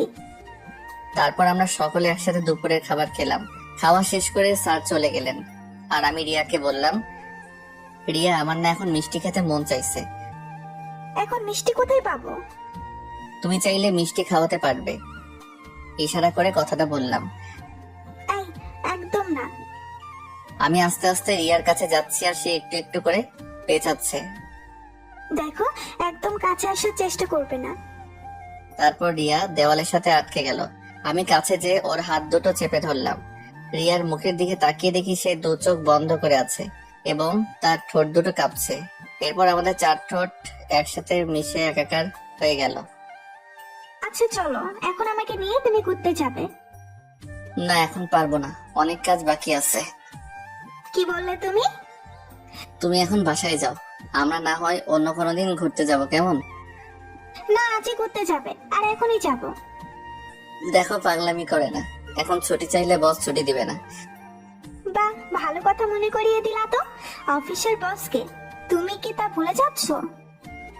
এইটা কি বলতে কি বলে দিলাম। দেখলাম রিয়া আমার কেবিন থেকে হনহন করে বাইরে চলে গেল। আমি ভাবলাম হয়তোবা রাগ করে বাসায় চলে গেছে। আমার ভাবনাকে ভুল প্রমাণ করে দিয়ে আবারও রিয়ার আগমন, কিন্তু এবার সে একা আসেনি, তার সাথে তার বাবা মানে বসও এসেছে। এসে আমাকে প্রশ্ন, কি ব্যাপার অব্র, তোমার কি এমন কাজের চাপ? না মানে হয়েছে, আর মানে মানে করতে হবে না, যাও রিয়াকে নিয়ে কোথাও ঘুরে আসো। আচ্ছা স্যার। আমি রিয়ার দিকে তাকিয়ে দেখি রিয়া মিটমিট করে হাসতেছে। আর শোনো, যত কাজই থাকুক না কেন, আমার রিয়া মা ডাকার সাথে সাথেই চলে যাবে কিন্তু। এই কথা বলে স্যার চলে গেলেন। তারপর রিয়া আমার কাছে এসে বলে, কি এবার যাওয়া যাবে নাকি আবারও বাবাকে ডাকতে হবে? না না, ডাকতে হবে না, চলো যাচ্ছি। তারপর আমরা দুইজন অফিসের সামনে দাঁড়িয়ে আছি। যাও, রিক্সা ডাকো। রিয়ার কথা শুনে আমি তার দিকে অবাক হয়ে তাকিয়ে আছি। কি হলো, এমন করে তাকিয়ে আছো কেন? বললাম না রিক্সা ডাকতে। তুমি যাবে রিক্সায়? হ্যাঁ যাব। কেন, কি হয়েছে? তোমার না রিক্সায় উঠতে ভালো লাগে না? এখন ভালো লাগে। তুমি কি ডাকবে নাকি আমিই ডাকবো? না না, ডাকছি, তুমি একটু দাঁড়াও। তারপর আমরা দুইজন রিক্সাতে করে একটা পার্কের উদ্দেশ্যে যাচ্ছি, আর রিয়া আমার একটা হাত ধরে কাঁধে মাথা দিয়ে আছে। অফিসের পোশাক পরে কেউ ঘুরতে বের হয়? কেন, কি হয়েছে? এতে আমাকে দেখতে আরো খারাপ লাগছে। আমি তো এটাই চাই। কেন? তুমি যে সুন্দর, তারপর যদি একটু ভালো পোশাক পরে আসো, তাহলে তো সব মেয়েরাই তোমার দিকে তাকিয়ে থাকবে। তার জন্য এই পোশাকে পার্কে যাব? হ্যাঁ যাবে। আর এখন কথা না বলে রিক্সা থেকে নামো। রিক্সা থেকে নেমে আমরা দুইজন পার্কে একটা নির্জন জায়গায় গিয়ে বসি। একটু পর হঠাৎ করে রিয়া উঠে হাঁটা শুরু করলো এবং আমাকে বলল, চলো এখান থেকে। কেন, থাকেন একটু, জায়গাটা কি সুন্দর। তোমার কাছে তো সুন্দর লাগবেই, মেয়েরা যে তোমার দিকে তাকিয়ে আছে, এই জন্য থাকতে চাচ্ছ, তাই না? আরে কোথায়, কোন মেয়ে তাকিয়ে আছে? হইছে, আর নাকামো করতে হবে না। কথাটা বলে রিয়া হাঁটতে শুরু করলো, আর আমিও তার পিছু পিছু ছুটছি। আর আমার বউটা কি রাগ করছে? বাহ, আমার বউকে রাগলে এত সুন্দর দেখায়, জানতাম না তো। তাহলে আরো আগে এমন রাগাতাম। এবারও রিয়া কিছু বলছে না, চুপ করে শুধু হাঁটতেছে। আমি একটা ছোট বাচ্চাকে দেখে বললাম, রিয়া দেখ, বাচ্চাটা কি সুন্দর, একদম কিউটের ডিব্বা। এবার রিয়া দাঁড়ালো, তারপর সেই বাচ্চাটার দিকে তাকিয়ে বলে, সত্যি তোমার বাচ্চা ভালো লাগে? অনেক ভালো লাগে। আমাদেরও এমন একটা কিউট বাচ্চা হবে, তাকে নিয়ে আমরাও এমন ভাবে ঘুরতে বের হবো, কতই না মজা হবে, তাই না? রিয়ার দিকে তাকিয়ে দেখে সে লজ্জায় পেয়েছে। তারপর ডিনার করে রাতে বাসায় ফিরলাম। কিছুদিন পর, হ্যালো, কোথায় তুমি? কোথায় আবার? অফিসে। এখনই বাসায় আসো, তাড়াতাড়ি, খুবই আর্জেন্ট। কেন, কি হয়েছে? উফ, এত কথা বলো কেন তুমি? আসতে বলছি, আসো। আচ্ছা, আসতেছি। তারপর আমি তাড়াতাড়ি করে বাসায় গেলাম। খুব টেনশন হচ্ছে, কোনো সমস্যা হলো নাকি, আবার কেন এত আর্জেন্ট বাসায় আসতে বললো। বাসায় পৌঁছে দেখি দরজাটা খোলাই আছে। এটা দেখে তো টেনশন আরো বেড়ে গেল। বাসার ভিতরে ঢুকে রিয়াকে খুঁজতে লাগলাম, কিন্তু কোথাও পেলাম না। অনেক খোঁজার পর পাগলিটাকে ছাদের এক কোণায় পেলাম। কি ব্যাপার, আমাকে এত আর্জেন্ট আসতে বলে তুমি এখানে লুকিয়ে আছো? কি হলো, কিছু বলছো না কেন? বলছি আগে চোখ বন্ধ করো। কি এমন কথা বলবে যে চোখ বন্ধ করা লাগবে? আহা করো না, তা না হলে আমার কথাটা বলতে লজ্জা করে। আচ্ছা এই নাও, চোখ বন্ধ করলাম, এবার তো বলো। তারপর রিয়া আমাকে জড়িয়ে ধরে আমার কানের কাছে মুখ এনে বলে, তুমি বাবা হতে যাচ্ছ। কি এত খুশির একটা খবর তুমি আমাকে দেরি করে দিলে? যা, আমার লজ্জা করে না বুঝি। তারপর আমি রিয়াকে কোলে করে নিয়ে সারা ছাদ হাঁটছি। এই ছাড়ো, পড়ে যাবো তো। না না, এখন আর ছাড়বো না। তারপর রিয়াকে কোলে নিয়ে ছাদ থেকে ঘরে নিয়ে আসলাম। শোনো, আজ থেকে তুমি আর কোনো কাজ করবে না। আমি কাজ না করলে কে করবে শুনি? কেন আমি করব? তাই বুঝি। তাই। ওরে আমার জামাইটা রে, সে নাকি সব কাজ করবে। 5 বছর পর একটা পার্কে আমি আর আমার 5 বছরের মেয়ে নীলাকে নিয়ে বসে আছি। বাবা, আইসক্রিম কিনে এনে দাও। আমার মামনিটা আইসক্রিম খাবে, আমি এক্ষুনি এনে দিচ্ছি। হ্যাঁ, যাও নিয়ে আসো। তাহলে তুমি এখানে বসো কেমন, আমি এই যাব আর আসবো। আচ্ছা, তাড়াতাড়ি আসবে। তারপর আমি আইসক্রিম নিয়ে আসছি। দূর থেকে দেখি নীলার পাশে কে যেন বসে আছে, চেহারা ঠিক বোঝা যাচ্ছে না। আমি কাছে আসতে বড় ধরনের একটা শক খেলাম। এ দেখি মেঘা। মেঘাও আমাকে দেখে অবাক হলো। কেমন আছো অভ্র? ভালো, তুমি কেমন আছো? এই তো আছি কোন রকম। এটা তোমার মেয়ে নাকি? হ্যাঁ। তোমার মেয়ে দেখতে একদম তোমার মতোই হয়েছে। কি নাম তোমার? আমার নাম নীলা। বাহ, তুমি দেখতে যেমন সুন্দর তোমার নামটাও সুন্দর। বাবা, আইসক্রিম দাও। এই নাও মামনি। রিয়াকে কোথাও দেখছি না যে। রিয়ার কথা শুনে মনটা খারাপ হয়ে গেল, তাই আমি চুপ করে আছি। কি হলো, চুপ করে আছো যে? রিয়া আর নেই। নেই মানে কি বলছো তুমি? হ্যাঁ, সে আমাকে ছেড়ে অনেক দূরে চলে গেছে, যেখানে গেলে কেউ আর শত ডাকার পরেও ফিরে আসে না। কি বলো এসব? রিয়া মারা গেছে? হ্যাঁ, নীলাকে জন্ম দিয়েই সে আমাকে ছেড়ে চলে গেছে। কথাগুলো বলার সময় বুঝতে পারলাম আমার চোখ দিয়ে পানি পড়ছে। মেঘার দিকে তাকিয়ে দেখি তার চোখেও পানি। তারপর আমি চোখের পানি মুছে মেঘাকে বলি, তাহলে এবার বলো তোমার খবর কি, বিয়ে করছো? জীবনে একজনকেই ভালোবেসেছিলাম, আর সে হলো তুমি। তোমাকে ছাড়া আর কাউকে ভালোবাসতে পারি নাই বলে আজও আমি বিয়ে করিনি। আমাদের কথার মাঝে নীলার নানা মানে আমার স্যার চলে এলো। আরে মেঘা, কেমন আছো? জি স্যার, ভালো আছি। তাহলে মেঘা, একদিন আসো আমাদের বাসায়। আন্টি প্লিজ আসবেন। তুমি যখন বলছো তাহলে তো আসবোই। নীলাকে কোলে নিয়ে কথাটা বললো। তারপর আমরা মেঘাকে বিদায় দিয়ে বাসায় চলে আসলাম। এখন আর স্যারকে অফিসে যেতে দেই না, কারণ রিয়া মারা যাবার আগে বলে গেছিল আমি যেন তার বাবাকে নিজের বাবা মনে করি, আর অফিসের সব দায়িত্ব আমি নেই। একদিন বাসায় বসে অফিসের কিছু কাজ করছি, এমন সময় দেখি মেঘা এসেছে। ভেতরে আসতে পারি? আরে তোমার ভেতরে আসতে আমার বলা লাগে নাকি, চলে এসো। তারপর মেঘা ভেতরে এসে আমার সামনে বসলো, আর আমি আমার মতো কাজে ব্যস্ত। এটা দেখে মেঘা বলে, নীলা কোথায়? উপরে, মনে হয় তার নানার সাথে আছে। তারপর মেঘা উপরে চলে গেল। আমি কি নানা নাতির খেলার মাঝে আসতে পারি? আরে মেঘা, কখন এলে? এই তো কিছুক্ষণ আগে। আন্টি তুমি আসো, আমাদের সাথে খেলবে। মেঘার হাত ধরে টানতে টানতে ভেতরে নিয়ে গেল। হ্যাঁ চলো। আচ্ছা রানা ভাই, তুমি এখন একটু বাবার কাছে যাও, তোমার নীলা আন্টির সাথে আমার একটু কথা আছে। আচ্ছা, তাহলে তোমরা কথা বলো। মেঘা মা, তোমার সাথে আমার কিছু কথা ছিল, যা আমি এখনো অব্রকে বলি নাই। জি স্যার, বলুন। জানো মা, রিয়া যেদিন জানতে পারে সে মা হতে চলেছে, সেদিন জীবনের সবচেয়ে বেশি খুশি হতে আমি তাকে দেখেছি। অব্রকে কিছুদিন কাজের জন্য বাইরে যেতে হয়েছে, তাই রিয়াকে আমার বাসায় রেখে আসে। এটুকু বলে থেমে যায়, তারপর আবার বলতে শুরু করে, একদিন সিঁড়ি দিয়ে নামার সময় হঠাৎ পা পিছলে পড়ে যায়। তারপর তাকে হাসপাতালে নিয়ে আসলাম। ব্যথার যন্ত্রণায় ছটফট করতে থাকে আমার মেয়েটা। ডাক্তার সবকিছু টেস্ট করে বলে, দেখুন, রোগীর অবস্থা খুবই খারাপ, এখনই তাকে অপারেশন করাতে হবে। আপনি এখানে একটা সই করে দিন। তারপর আমি কাগজটায় সই করে দিলাম। কিন্তু ব্যথায় যন্ত্রণায় ছটফট করতে থেকে রিয়া বলে, বাবা, আমার একটা কথা রাখবে? কি কথা মা, বল। তোর সব কথাই আমি রাখবো। যদি আমি অপারেশন থিয়েটারে মারা যাই, তাহলে শুভ্রকে তুমি আবার মেঘার সাথে বিয়ে দিও। মেঘা শুভ্রকে খুব ভালোবাসে। না মা, তুই চুপ কর, দেখিস তোর কিছুই হবে না। না বাবা, তুমি কথা দাও শুভ্রকে তুমি মেঘার সাথে বিয়ে দিবে। বাবা দেখো, আমার এমনই কপাল, আফ্রোকেও শেষবারের মতো একটিবার চোখের দেখাও দেখতে পারলাম না। না মা, তুই অভ্রকে দেখবি। আমি ওকে ফোন দিচ্ছি, ও আসছে বলেছে। এরপর রিয়াকে অপারেশন থিয়েটারে নিয়ে যাওয়া হয়। এর মধ্যে অভ্র চলে আসে। এসেই আমার রিয়ার এখন কি অবস্থা? ডাক্তার ওকে অপারেশন করতে নিয়ে গেছে, তুমি কোনো টেনশন করো না। কিছুক্ষণ পর অপারেশন থিয়েটার থেকে ডাক্তারকে বেরিয়ে আসে দেখে অভ্র ছুটে যায় তার কাছে।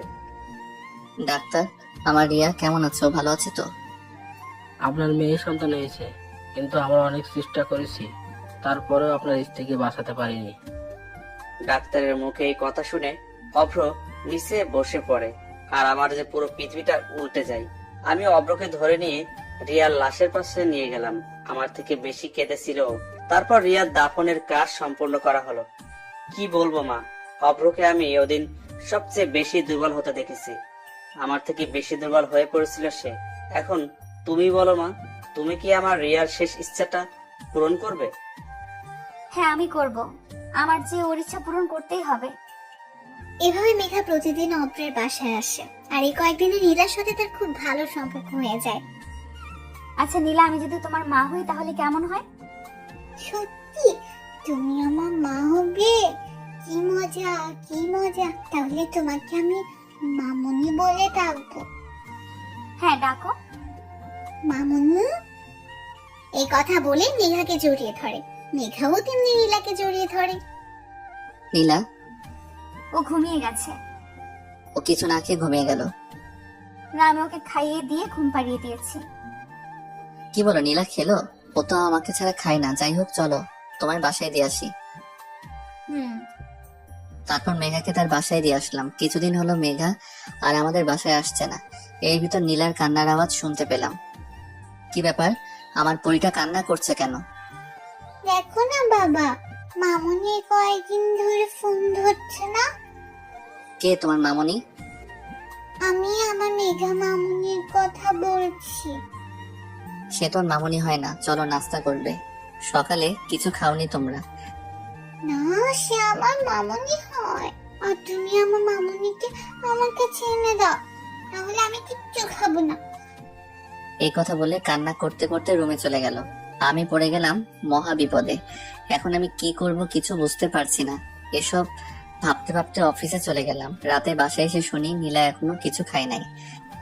নীলা, মা চলো কিছু খেয়ে নিবে। না, আগে তুমি মামুনিকে এনে দাও।